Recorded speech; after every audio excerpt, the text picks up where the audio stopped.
So let's take a few minutes to walk through the graphic organizer for interview with Debbie Yurgelun-Todd so that we have all the parts we need to complete a really solid summary.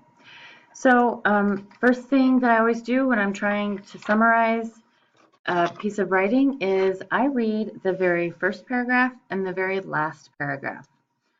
So we'll go through that real quick here. In a recent study mapping differences between the brains of adults and teens, Todd put teenage and adult volunteers through an MRI and monitored how their brains responded to a series of pictures. The volunteers were asked to discern the emotion in a series of faces like this one. The results were surprising. All the adults identified the emotion of fear, but many of the teenagers saw something different, such as shock or anger. When she examined the brain scans, Todd found that teenagers were using a different part of the brain when reading the images. Very, very hopeful first paragraph. Sometimes they don't give us quite as much as that. In fact, that is pretty much a summary on its own, so let's utilize that. And the last paragraph. But in fact, a lot of the time, they're just not paying attention. Either they heard that information, but they didn't really register it, or they heard it and they thought it was okay to do it later, or they heard it, but whatever came on TV seemed more important. They somehow have reorganized information so that they're not really trying to disappoint or frustrate you. It's just that they saw it in a different light. All right, so I have a really good idea about where I'm going to go with my summary now. But first, I'm going to fill in the information for my introduction. So the topic is, you remember, so when we talk about topic, it's the big pepperoni pizza. It's the brain. Or we could even say brain science. Okay, title, interview. I'm just going to do an ellipse to save time. Text structure. Ooh, we didn't talk about that. So let's look at that very first paragraph again. Mapping the differences between the brains of adults and teens. That right there is an awesome clue with the signal word differences that we're dealing with the compare and contrast text. So text structure, compare, contrast. And the author's purpose, of course, since this is an informational article, to inform. So my central idea or my topic sentence. I think that what's most important about this article is that this researcher was able to prove that adults and teenagers organize information differently. She proved it using an MRI or magnetic resonance machine. So, so I'm going to consider this kind of a draft central idea or topic sentence. It can always change. I can tweak it. I can change it completely. I can cross it out and start again. Okay, so using an MRI, research discovered that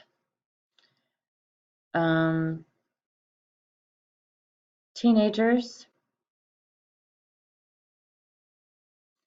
and adults process external visual cues, and we know that that phrase from our lesson yesterday, external visual cues, is basically referring to emotions as they register on our faces. So supporting detail number 1. Since I have a compare and contrast, I kind of like to use that to decide what information is most important. Because remember, supporting details are not merely interesting facts from the text, they are the most important facts from the text. So I usually, with a compare and contrast, I like to try for supporting detail number 1, similarities, differences for number 2, and for number 3, I like to bring in something really that's concrete that proves the difference or the similarity. So there's not a lot of similarities outlined in the article, except at this very last part, where we get into how teenagers and adults can sometimes be moved to conflict because they are not organizing information the same way. So let's see. Teens and adults can experience conflict because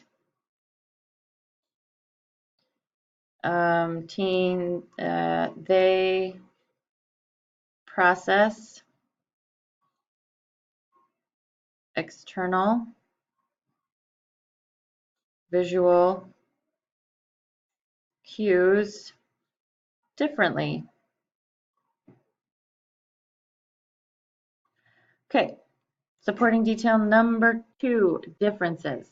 Well, that seems like we could really just kind of take our pick. There's a lot of them, but I'm going to focus on the fact that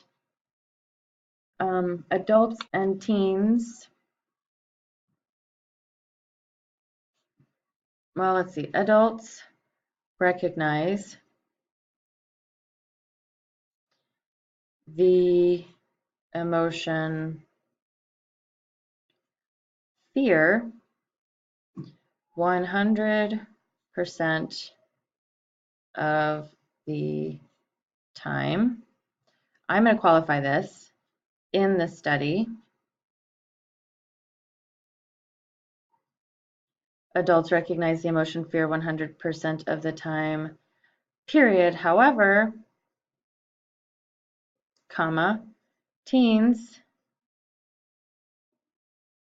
are only correct about 50% of the time. Okay, once again, not my most graceful sentence. Supporting detail number 3, it all comes down to this idea, since the topic, of course, is brain science. It all comes back to this little diagram of the differences between adults and teenage brains. So, of course, the adult brain is processing external visual cues in the frontal cortex, which is associated with executive function, whereas the teenage brain is processing external visual cues using a part of their brain that is more associated with gut responses or impulse. So now we have to put that into a sentence, and the best way to do it is to just start putting words on the page. We can move them around once we get them down. So since I am doing a compare contrast, ADULTS, goodness gracious, I'm going to use 2 sentences for this supporting detail. Adults use the frontal cortex to identify external visual cues. I'm just going to use an abbreviation there, which is associated with executive function. Period. Teens use a part, I'm running out of time here, so I'm going to rush through, of the brain associated with gut reaction or impulse. Okay, so I literally have just a few seconds left here. So recall that you will combine the introduction, topic, sentence, or central idea, your 3 supporting details, and of course the conclusion, which is where you're going to restate your topic sentence from number 2 in order to summarize the text. Please don't go off on your own. Stick with me for this last one. I'm going to give you a little bit more freedom on the next one. And there's the bell. So good luck, and let me know if you have any questions.